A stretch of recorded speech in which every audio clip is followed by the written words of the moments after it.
Good afternoon, audience. This is the Hotness and Sweetly, and welcome back to another edition of our Restaurant Magic podcast show. Thank you so much for being here. We're excited. We're foodies. We love to eat, and we're just in it to win it.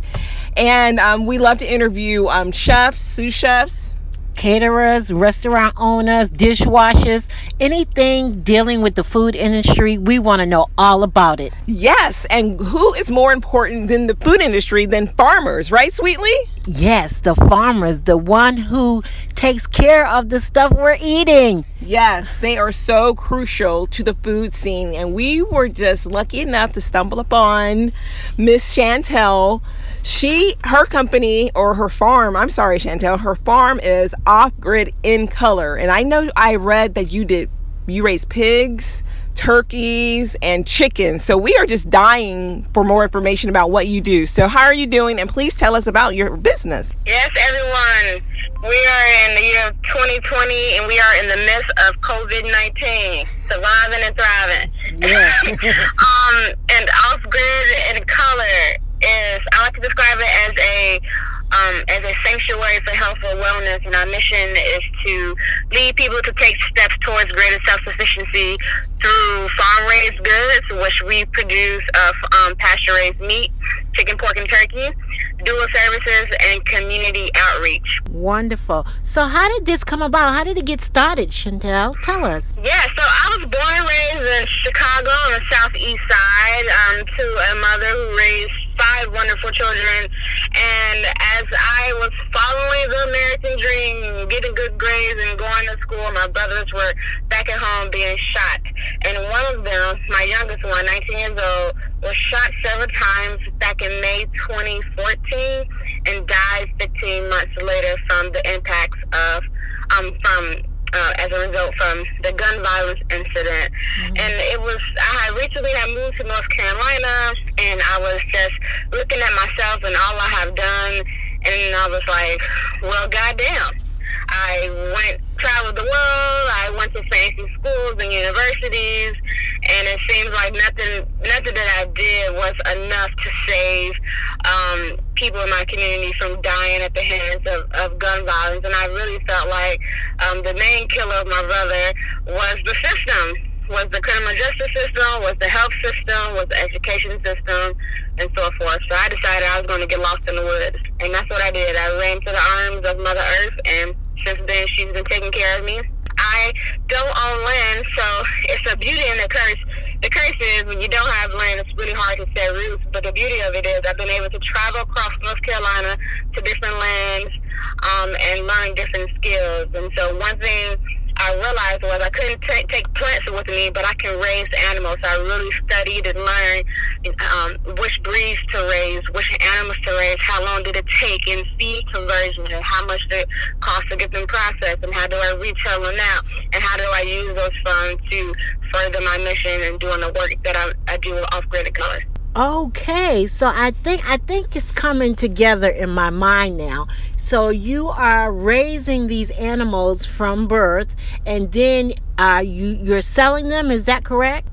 I raise them from birth, and then I take them to be processed, and then I take the meat, and people eat chicken and pork chops. And so when you say process, what does that mean? Slaughtered. Okay. So I take the pigs to be slaughtered and the poultry to be slaughtered. Okay, and then you actually sell the meat. Then I sell the meat. I understand. Now, is there? I know we were talking earlier, and you said that you were in transition. So you have some animals in Pittsburgh and some in Salisbury, and you go back and forth, and you take care of these animals, correct? Yes, I don't have any animals currently in Salisbury. Salisbury is where it all kind of just kicked off. Okay.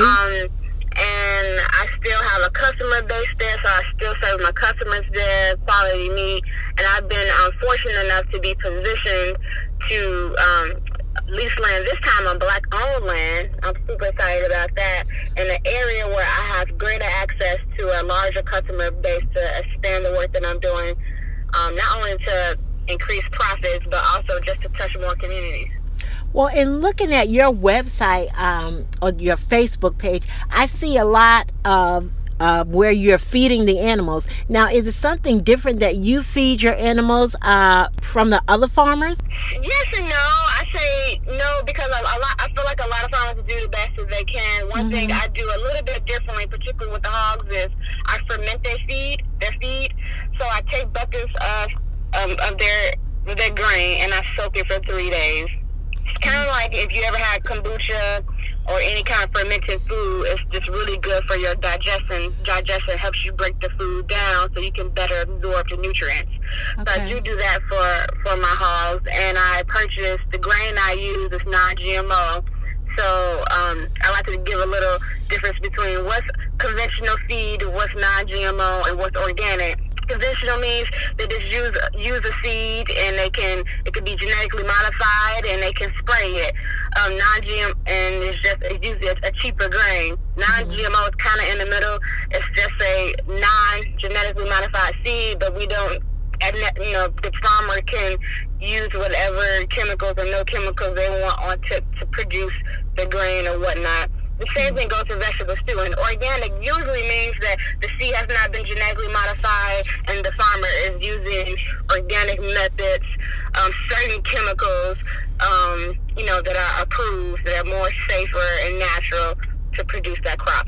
Now, I know that you said that your education was a big part of your life, and you decided to go a different avenue, I'm assuming, with the farming. What kind of education did you have to indulge into to get these smarts to take care of these animals in the farm? I have zero education in animal husbandry. I have a bachelor's degree in history and a master's degree in social work. Okay. I did a lot of listening to other farmers, working on other people's land. I YouTube channels, mentoring with other farmers, asking questions, not being afraid to tell people what I'm doing, and being okay with people saying, no, that's wrong, and try it this way. So a lot of trial in the area.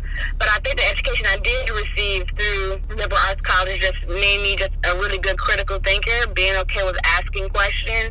And questioning questions and things like that. And as a social worker, I use that a lot at the farmers market and working with people, just really good people skills. Look at that. And really getting to know people. Hey, Chantel, one of the questions I have is, how do you connect with the people you sell the meat to after you process, the chickens, the turkeys, the pigs? How do you connect with the people to sell it?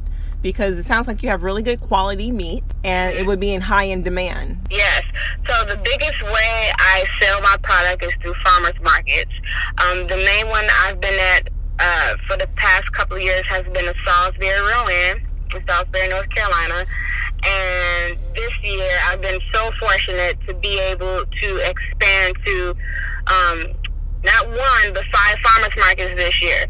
So we are expecting big growth this year. I got into one farmers market, which is called the Carver Road Farmers Market. It's been around for decades. It's a life-changing farmers market that a farmer can actually earn a living from. And so we'll be at 5 farmers markets this year. One of my favorite ones is the Black Farmers Market that a group called August in the Park does. They post a Black Farmers Market in June, around Juneteenth, and then in November. It's a really good time to go out and connect with Black folks, because all my other farmers markets are a lot of white folks, which is nothing wrong with it, because my customer base are middle-aged white women, so they keep my business afloat. But I look forward to the Black Farmers Market that in Durham that Black August in the Park host. Well, what would you tell some of our listeners out there and our foodies who want to adventure into this farming life? What would you advise them and suggest and the steps that they would need to take? Yes, I love this question. The first thing I would say is not everyone needs to be a farmer, but everyone has a role to play in the farming world. So think about what are other ways that you can be a part of the chain of producing food? Do you want to be a distributor? Do you want to be a wholesaler? If you have a restaurant, how can you partner with local farmers? I know one of the big things are chicken is one of the ones that are very cheap meat, but it's not a cheap meat to raise for farmer, so how can you partner with farmers and get locally raised poultry and things like that? There's so many different ways to get into the agricultural world, and you don't necessarily have to be a farmer, but that doesn't mean you can't be one. So just think outside the box. Well, I did see one of your posts where you were talking about rising early in the morning, as well as your affirmations, and just encouraging words to motivate yourself, as well as I'm sure you were sharing that with others so they could do the same. So I was just wondering, is there any affirmations out there that you want to tell our listeners, so they could just, to help them to rise up early in the morning and just give themselves a boost? Yes, what I love about my social media platform is I tell it all. I think it's really important to be transparent in your work and things like that. And so sometimes I have down days and sometimes I have good days. And one thing that I try to do, especially when I'm having really dark moments in my life, is I wake up in the morning and I say 5 things that I love about myself. That's really good. And then I say 5 things that I want to forgive myself for. Like lately I've been calling myself fat. Mm-hmm. So I'm like, you know what, you are not fat, you are beautiful. Amen. You have these curves that are here for a reason. You have hips that can help birth a nation. You are beautifully made. 5 things that I love about myself, 5 things that I want to forgive myself for, 5 things that I want to work on. And those are things I try to do every morning to be, uplifting and encouraging. Yeah, those are serious words of wisdom, and I hope our audience appreciates that. Maybe you guys can also implement Chantel's advice and just focusing on yourself and stop focusing, I guess, on the negative. Exactly. Because we all have those things that we sort of nitpick at ourselves, but I think that's wonderful that you're doing that, Chantel. One of the other questions I had is, so you're a city girl from Chicago. How are you not afraid of the chickens and the turkeys and the pigs? I saw you pick one of them turkeys up, girl. You had no problem with it. Like, how did you do that? Oh my gosh, in the beginning when I first started in 2016, before I really got serious in like 2018, I remember being so afraid to pick up a chicken, and I was on one piece of land with a family, and I remember this 5-year-old used to help me at night put the chickens away because I was so scared. This little girl was so badass. She was able to like round those chickens up and get them in the coop, and I was like, oh my gosh, I just need to have that ability. It took time. Like I said, I didn't have any skill set when I came into this. I just believed it was time to do something different, and I just practiced getting comfortable with the chickens and getting comfortable with the hogs. The pigs are a totally different beast in themselves. They can be very loving and gentle, but you gotta also be very careful, because at some point when you first get them, they're like 25, 30 pounds, but within 6 months they're going to be twice your size. Wow. And having to learn how to teach them to respect you and to love you and to care about them. And I really tell people that I truly do love my animals. I really, really do. And I have so many customers have told me that they believe my meat is different because they can feel the love in the meat. And I truly believe that's why my meat tastes differently from other farmers, because I really do love and care for my animals.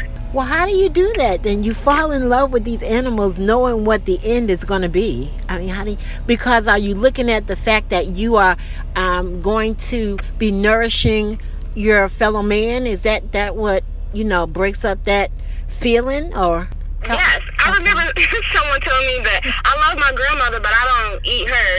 It's like, well, then that's not your grandmother's purpose, is it? That was never your grandmother's purpose to be eaten. Right.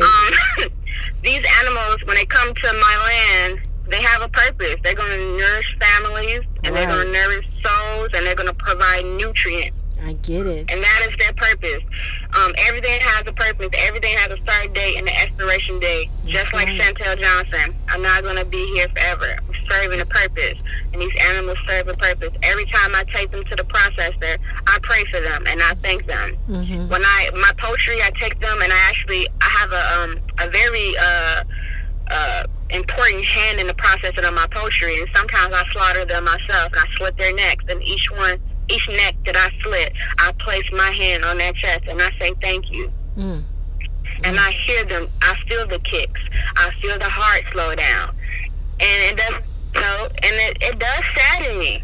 It does. Mm-hmm. But the day that I feel nothing is the day I will quit farming. Yes, yes. It sounds like you're very compassionate. And I think that's really important, especially like you said, people that can taste. You said your food tastes different when they eat it. One of the questions I wanted to know was, how did you come up with the name Off Grid in Color? 100% off grid like I used to be, but there have been several, a couple of years throughout this where I was 100% off grid. So for one, I think people know what off grid means. Mm-hmm. They know that it means kind of being off the beaten path, kind of disconnected and providing for yourself. It's never, off grid is never supposed to mean representative of what I'm actually doing. It's to really catch, attention, like, wow, off grid. But I have lived 100% off grid for over a year before, and I know how it is. So I do have that experience. Off grid was just a catchy name, because people know that it means self-sufficiency. And in color was really because sometimes when people think about someone living off grid or a typical homesteader, they're thinking about a burly white man in the mountains somewhere. Mm-hmm. And in color is all about, it doesn't have to be somewhere off in the mountains. It could be fashionable. It can be in style. It can be somewhere in New York on the 15th floor in a high rise, or it can be somewhere off in the mountains. And also in color is also a spin-off for folks of color, particularly Black people, that this lifestyle is for us too. So I have a question. How much of a role do you play in the preservatives that goes on your meat, or are there any? Well, yeah, with the only preservatives on the meat is typically the sausage and the bacon. Okay. And in order to have bacon, you have to use salt. That's what was used back in the old days to preserve the pork and side meat. And the sausages, they have salt in it and other seasonings. So sometimes I might get mild sausage made, or I might get garlic brats made, or I might get chorizo. Chorizo is a really popular one on the farm, chorizo. Yeah. So those are the only ones that might get some kind of preservative, which in my mind, preservative is a salt, and that's all they use in the process of facility. And salt is something natural. Okay, yeah, because we do know that there are all types of preservatives out there now that are totally not healthy for us. So, farming is just, this is amazing to me. I know we were blessed when we first started this podcast to go to Vermont, where there was one Black farmer left, and he had 147 acres, I believe. And it was just interesting and phenomenal how they lived, and just he put two barns together and made a beautiful home, and it was just really, really interesting. And then for us to speak to another farmer and see the other side, because he dealt with hay and roots and vegetables and things of that nature, and now here you are with the meat part. We are just learning so much, and I pray that our foodies and listeners are is learning as well. So before we end this interview, I just want you to let the people know how they can get in contact with you through social media, or however, or how they maybe can order your produce and your and delicious tell meat. us. Yes. I can be it's best to follow up-to-date information and whatnot on Instagram, which is Off Grid in Color. Also Facebook. I'm working on my website's under construction right now, working on revamping that, but that will be up and about again soon. But the best way is on Instagram. And on my link tree, you can find all the various ways that you can participate in the work that we're doing. Off Grid in Color is a community-based organization, and a lot of the work that we do is funded by the community. Just recently, the community helped purchase 2 farm vehicles that was needed for the farm. Okay. And we also, this year, we're going to launch a program where, we're going to raise 100 turkeys, but we want to raise an additional 20 to provide for not just families in need, because if you want a turkey, there are a lot of places you can go to get a free turkey, but we want to provide farm-raised turkeys to families in need who won't typically purchase this meat, because I have recognized and I do understand that this food is not as affordable as I would like. But because of the community focus of the organization, this year we're going to at 20. We're going to raise an additional 20 turkeys to be able to give to families who believe in, local sustainable meat. And so you can participate in that. I also have a homestead workshop and retreat where you can learn to do what I'm doing. It's set for late May, but what's going on right now, it might be postponed until September. And you can always come to the Salisbury Farmers Market, the Farrington Farmers Market, the Carborough Farmers Market, the Raleigh's Farmers Market, or the Black Farmers Market hosted by August in the Park.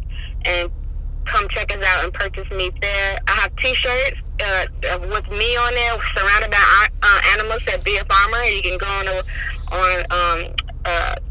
IG, Instagram to find information about that.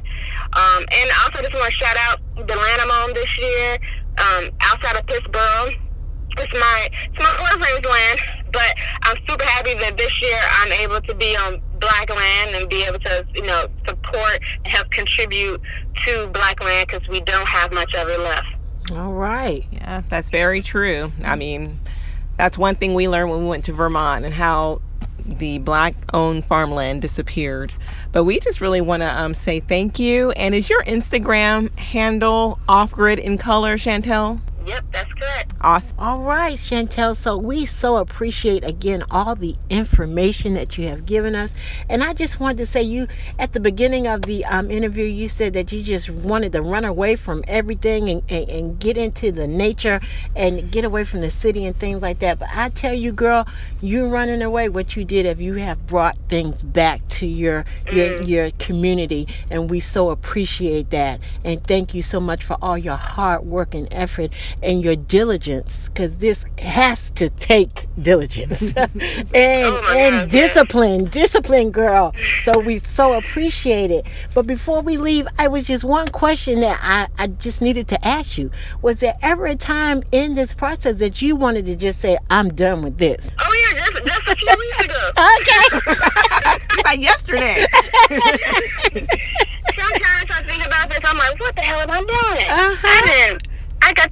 I have a $250,000 education. When I add up all what it costs for me to have learned through the school, it costs $250,000. I'm like, I should be a social worker somewhere or helping run an agency or something like that. And sometimes it gets really hard and it gets depressing. And being, I love to farm, but I also have to be a business owner, and sometimes that's really difficult for me to manage. And that's one reason why I lean so much on the community, because I can't do it all. It's just me. I am the brand, but I can't do it all. And so I decided, well, how am I going to make this work? Because it just can't be for me. Like you just pointed out, I ran to the woods, but I came out because so many people were asking me, how do you do it? How do you get started? Can you teach me? Can you do this? And then I got into, doing birth work and then doing community outreach. And I said, well, community, if this is what you want, you like this, then you have to fund it. And so, but it took a lot of just sitting back and putting my ego to the side and saying, I need help. And you all seem to like this. So how can we all work together? So it was just a few weeks ago. I was literally had $37 in my bank account, and I was trying to figure out how was I going to, I'm just getting teary-eyed now, how am I going to fund the barn? And I knew this month I had a talk coming up, because I do speaking engagements too. This month I had a talk coming up at Catawba College and another one at Yale University in April. But this is February, and I only had $37 in my bank account. Like, how do I get to those moments? And then my cars broke down. Like, oh my gosh, I got into these farmers markets, but I ain't got no animals to raise. And I was fortunate enough, I got a small money loan through Slow Money NC that charges, offers very, very low interest rate for farmers. So I got that. That was great. But then my vehicles broke down. So I asked the community for support, and I was able to raise around, $3,000, $4,000. And I'm so happy that I did, because now with this coronavirus, those talks I just did just got canceled. Yeah. $3,200 out the window. Yeah, right? it's affecting a lot of things. If I didn't ask for help in February, oh my gosh. So being humble, look at what being humble does. It tells us being humble. Be humble. Being humble. and I'm so happy. You know, I'm still a little tight now because I wasn't expecting that. But if I didn't ask, I wouldn't have anything at this point. Look, you've come this far. He's not gonna leave you now, girl. So to God be the glory. Yeah. I got a big community that wants to see not just me be successful, but the work continue to impact communities around me. Sounds great. So Chantel, I'm gonna be looking for off-grid in color in our supermarket. That's soon. right. Girl, I'm just claiming it right now for you, okay? And this interview again has been just awesome. So this has been the Hotness and Sweetly checking out what off-grid in color with Chantel, farming girl doing that thing, is all about. Hey now. All right. All right.